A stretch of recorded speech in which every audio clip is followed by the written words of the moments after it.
He can twist the story to suit himself. He's a pathological liar. That is not what I said. He seems to conclude that I would have said that Afro-Guyanese are opportunists. That is not what I said.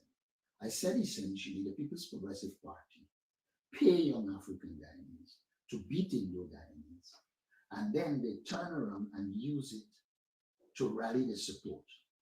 And for that reason, I'm very skeptical of street protests at this stage.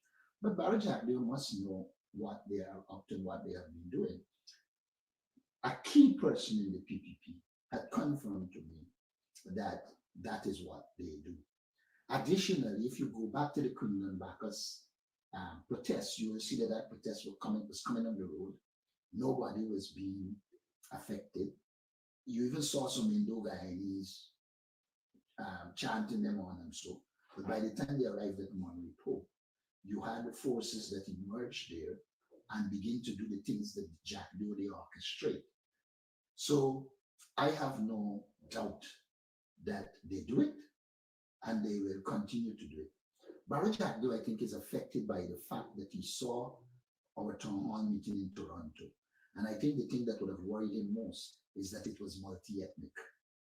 And so all of Jagdeo's talk about they're doing things for African Guyanese, I invite him now to put out in the public domain what percentage of the $666 billion in contract went to African Guyanese. He can't do that because he will be embarrassed. He knows full well that they utilize most of the resources and put it in the hands of the PPP elite, their family, friends, and favorite. They don't like that concept, but it's a true concept. They just discriminate and put those resources.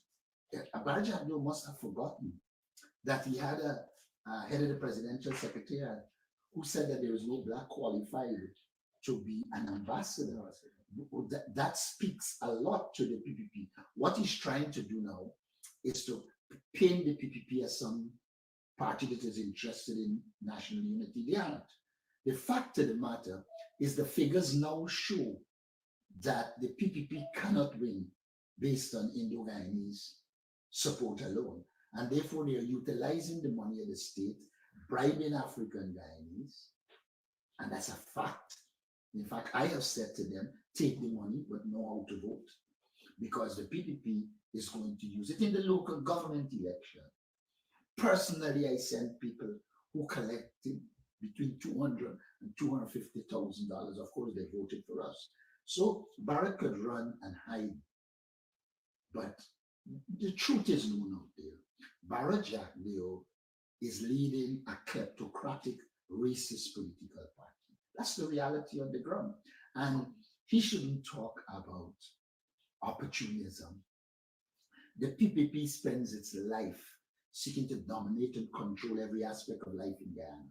And to do that, they are bribing left, right, and center. But I believe the Guyanese people are sensible. They will do just what they did in the local government elections. Take the money, but vote APNU. Correct. Take the money and vote APNU. Since we are on the topic of Barra Jagdeo, Mr. Norton, for a number of years, even before you become leader of the opposition, you've been calling for Mr. Barra Jagdeo to put his assets against his wealth, and you will resign as leader of the opposition. Is that still stand today? Look, I don't even have to be afraid. Barra Jagdeo cannot. First of all, he wouldn't want to show us all of his wealth. That's the first problem. So he's not going to do it. But let's assume he decides he's going to put his wealth overseas and in Guyana and put it aside of his income so that the Guyanese can see that he accumulated the wealth in an honest way. He would never do that because he just didn't. The evidence suggests that he is far wealthier than one can legally accumulate. And it is restricted to him. I pointed out that Kelvin Alleyne can do the same because the wealth they have transcends their ability to earn legally. I pointed out that Sam Hines were noticed talking nonsense got a house that value millions for next to nothing. They have no moral right to speak. And then they like to talk as if they are peaches, you know. Now, all he's talking about rigging elections. The person who had to admit that they were involved in fraud and bribery was Barra Jackdale. He couldn't find an explanation with all his alliance specialists. He could not find an explanation as to how a dead woman signed on the PPP list. And so he had no choice. And if Guyana was a country in which the police was doing their work, the person would have been charged, and that would have been a good deterrent for the next election. Because you must understand what happened. They wanted to win in African Guyanese communities. And when they weren't getting the support, they decided that they will forge signatures and to achieve their objectives. Unfortunately, they were exposed, or fortunately, depending on which side of the spectrum you stand. And the truth is out there. The political party that has been clearly proven in law to have rigged is the PPP. And the political party that established that it used forged signatures is the PPP. So he could try to hide what he wants to hide. The reality is out there. The recount would have shown what the reality is. So I wouldn't worry about it, Jack. Mr. Norton, recently there is a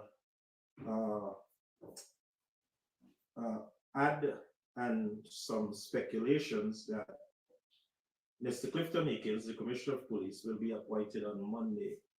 I don't know how honest that is or how we can trust that information, but I would like to get a comment on you as to if there was any consultation with you and the then President, Mr. Alleyne, in terms of appointing Mr. Clifton Hicks. I know for a fact that you have said repeatedly that you will not support him.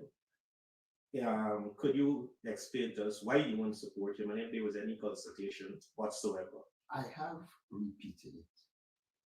Clifton Hicks is neither certified nor qualified to be a commissioner of police. What is worse is that the police force has deteriorated under Clifton Hicks. Policemen are doing as they like. Now the police, the head of the police administration, most of them, not all, are involved in serious corruption. Look at the allegations against Brutus. So, in the first place, I have no consultation with the president.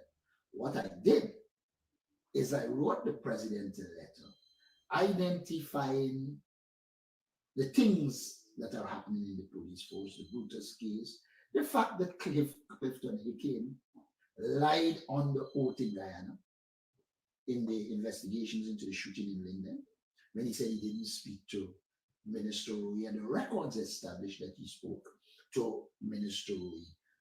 Additionally, Clifton Hicks is known for going into African Guyanese communities and campaigning on behalf of the police. Now, this is an institution that is supposed to be independent and operating guided by the Constitution in the interest of the people of Guyana. Clifton Hicks has shown that he is a political partisan and therefore can never get the support. Add to that the fact that the average Guyanese would have lost confidence in the police force and the Commissioner of Police, yet the Teixeira has the audacity to write that people have confidence in the Guyana police force and that it is in the best interest of Guyana for Clifton Hicks to be appointed. That can only be in the best interest of Guyana if you see Guyana's future as one of lawlessness. Because what is happening at the top of the police force cannot be an example. But then don't forget, the very government is accused of serious corruption. Barra Jackdale is trying his best to get away from Sugate. where for the first time Guyanese saw him stammer and stutter when he was asked about Sue and the serious allegations of bribery and corruption. And then, if you look who they align with, a maverick, and I've said this more than before, a maverick like Gonzalez, who is prepared to do anything to get what he wants from Venezuela, even at the expense of our territorial sovereignty and integrity.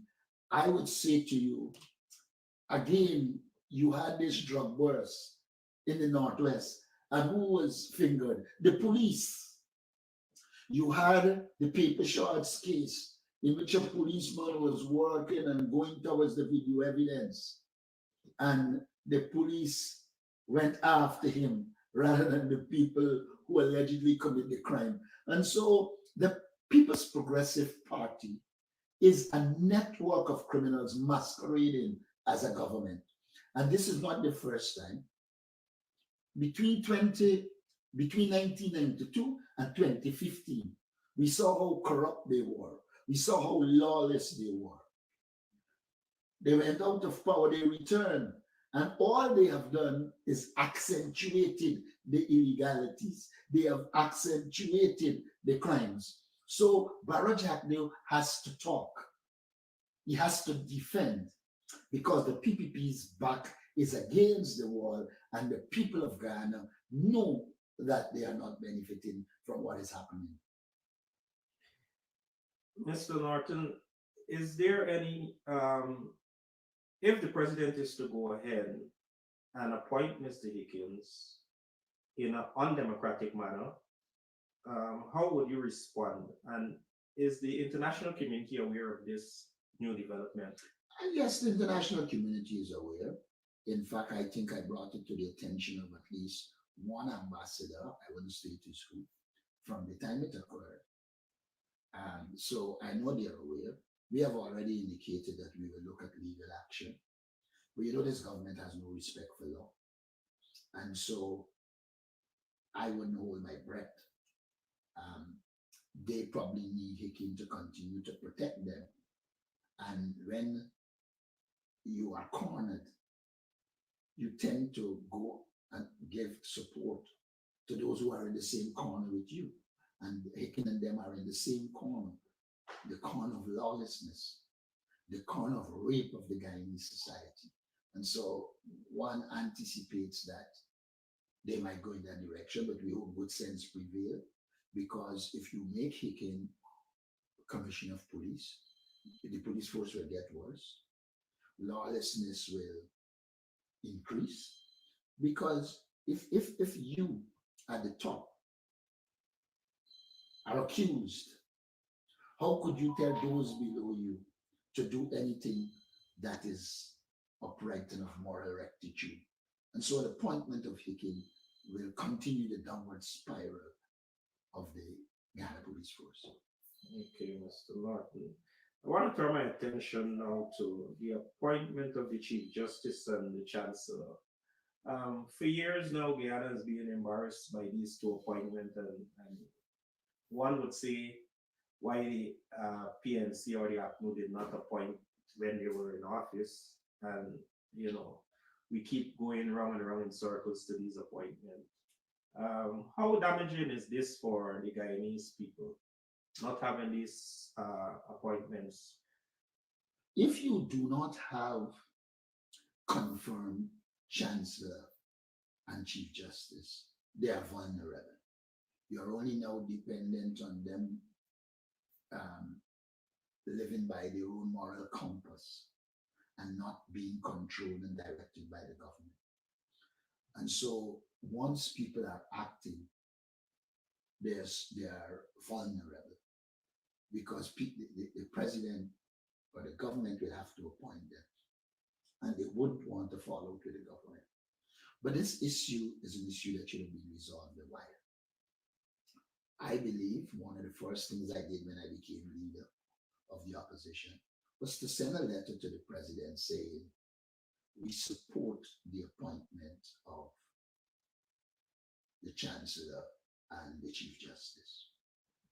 Now, this is one of the provisions in which there has to be agreement. So it's not like just meaningful consultation. There has to be agreement.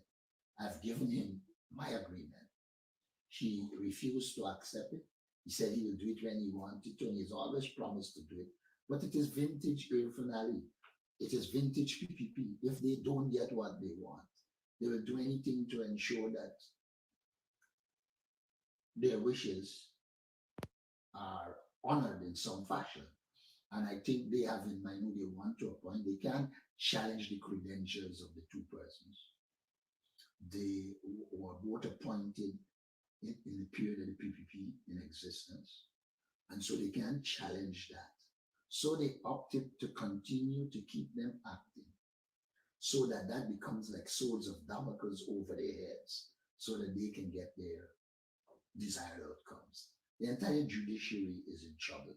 There are some who are standing up and trying to be independent, but the PPP doesn't believe in the rule of law, and our judiciary will suffer for that. And you're on record as to giving your support to both Chancellor and My agreement, your agreement. I said in a letter, put it in writing, that we agree and that he can go ahead.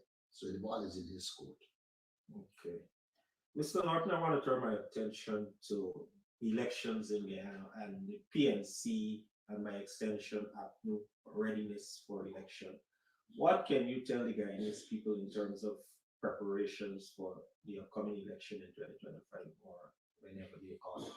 We have done the analysis from the time I became leader.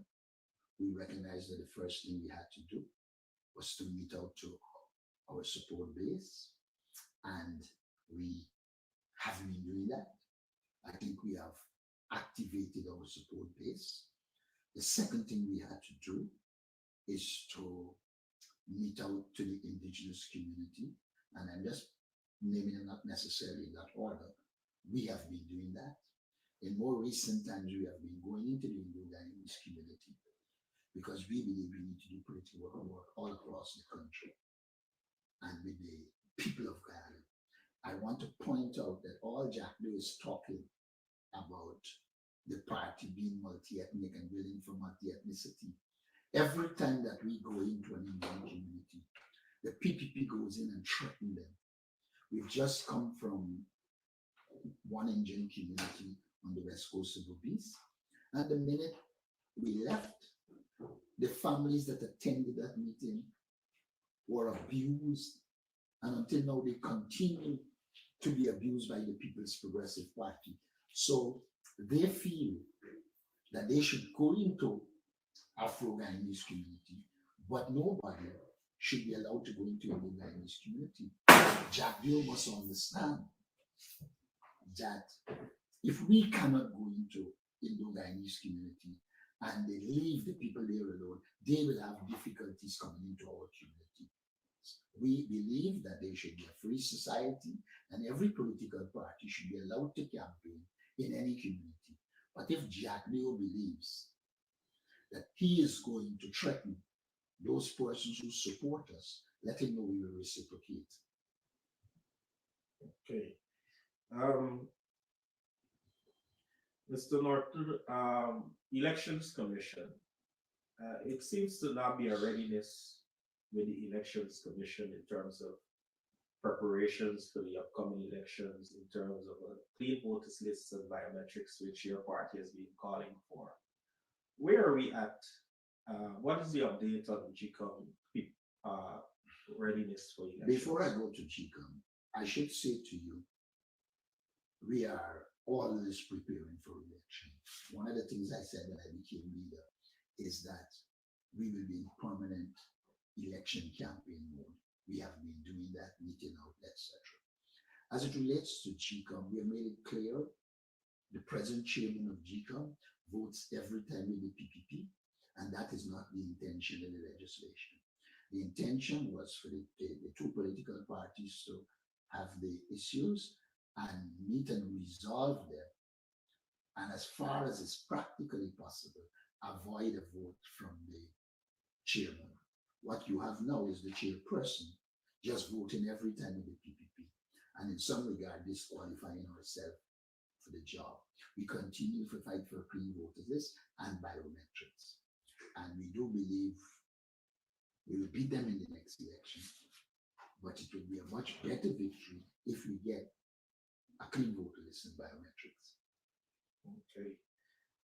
Last but not least, you have a people-centered development strategy program, and which has gained a lot of traction from younger generation. And most young people ask the question, what does this entail and what it has for me as a youngster in Guyana? Because at the rate now, there's absolutely nothing for the younger generation in Guyana, and it does not encourage them. That's why we have so many migration to the diaspora.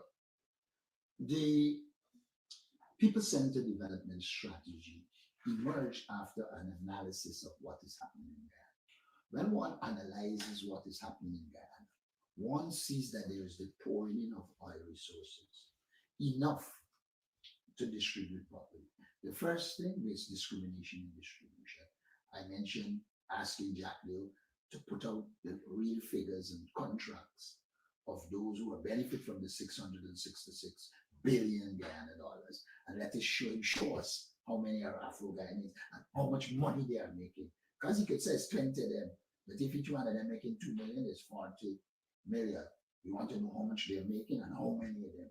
So we get an idea of what is the share. They can't do that, they'll be embarrassed.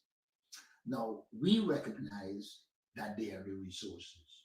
The problem is the government wants to hog the resources and enrich a few. We believe that the resources from oil and gas should meet the people of Guyana.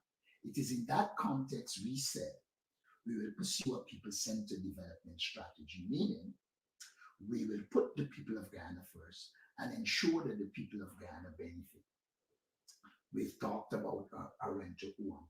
We have said we are going to have what we call a 50-50 program, where we give $50,000 to young people, 50,000 of them, put them in educational institutions. And I want to make it clear, Jack Dill was lying when he said we will get rid of the 40,000 for 10-day workers. We said we will give 50,000. But the difference between our approach and Jack Dill's approach is Jack Dill's 40,000 is aimed at creating dependence. It is aimed at being able to control young people. We have it differently. We're going to give the 50,000, but we'll put them in educational institutions and train them so that they can get proper jobs. We know for sure we have to have a nationwide literacy program, because what Guyana's produced under the People's Progressive Party is a high level of illiteracy. And as this world is digitalized and informed by information technology, your population has to have the education to be able to utilize those tools. So we will have to do that. We've also said that young people, we will train them in financial literacy and small business management, and we will give them grants and loans so that they can develop. We have also said our people-centered development strategy will seek to make communities sustainable. In the Amerindian communities, the indigenous villages, there is need for programs to develop our indigenous people and to give them the skills so that they also can get contracts. Why must we continue to have indigenous people living in communities, African living in communities, African Guyanese, and poor Indians, and only one set of people are getting all the contracts? We intend to change that with our people-centered development strategy. We have said we are going to give a cash grant in a more structured way and organize it in such a way that it impacts people and they can develop and become independent. This thing cannot be just about putting some money here and putting some money there. It has to be about creating a society in which the quality of life of the people is improved and the people themselves feeling part and parcel of the development process. And our people-centered development strategy is aimed at doing just that, putting resources in the hands of the people, improving their quality of life, making them feel independent, promoting small businesses, increase employment. We have said we will give a livable wage. We have already said in coming to government 35%, and we will engage in negotiations to ensure that all the people of Ghana get a living wage. We have also said the private sector workers must be considered. And so we will look at how we can help the private sector workers to improve their quality of life.